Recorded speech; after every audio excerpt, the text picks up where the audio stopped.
விநாயகர் சதுர்த்தி ஸ்பெஷலாக இனிப்பு பிடி கொழுக்கட்டை ரெசிபி தான் பார்க்க போகிறோங்க.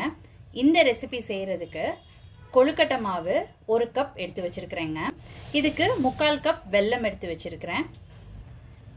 தேங்காய் அரை மூடி தேங்காய் எடுத்து வச்சுருக்கிறேங்க.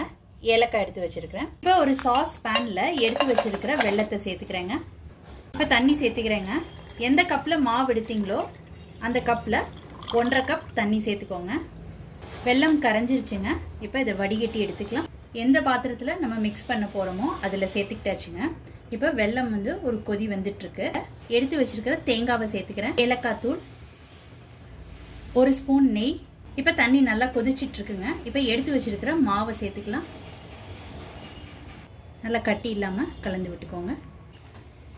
ஊற்றி இருந்த தண்ணியெல்லாம் மாவு நல்லா பிடிச்சிக்கிட்டுருச்சுங்க. மாவெல்லாம் நல்லா ஒன்று சேர்ந்து வந்துருச்சு. மாவு நல்லா வெந்துடுச்சுங்க. கையில் எண்ணெய் இல்லாட்டினா நெய் தடவிக்கிட்டு பிடி கொழுக்கட்டையை பிடிச்சி எடுத்துக்கிட்டாச்சுங்க. 8 to 10 மினிட்ஸ்க்கு நல்லா குக் ஆயிடுச்சுங்க. இனிப்பு பிடி கொழுக்கட்டை ரொம்ப சூப்பராக ரெடி ஆயிடுச்சுங்க. கார பிடி கொழுக்கட்டை பண்ணுறதுக்கு ஒரு கடாயில் எண்ணெய் விட்டுக்கிறேன். கடுகு, உளுந்தம்பருப்பு, கடலைப்பருப்பு, காய்ந்த மிளகாய், கருவேப்பிலை, அடுத்து தேங்காய். 1 கப் மாவுக்கு 2 கப் தண்ணி சேர்த்துக்கிறேன். இந்த கொழுக்கட்டைக்கு தேவையான உப்பு, இதில் கொஞ்சமாக நெய் சேர்த்துக்கிறேங்க. இப்போ தண்ணி ஒரு கொதி வந்துருச்சுங்க. இப்போ மாவை சேர்த்துக்கலாம். நான் வறுத்த கொழுக்கட்டை மாவு தான் நான் சேர்த்துக்கிறேன்.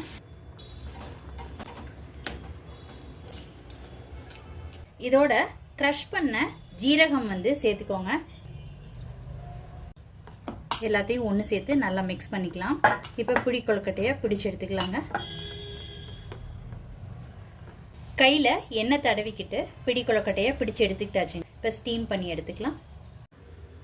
8 to 10 மினிட்ஸ்க்கு நல்லா ஸ்டீம் ஆயிடுச்சுங்க. இப்போ எடுத்துக்கலாம்.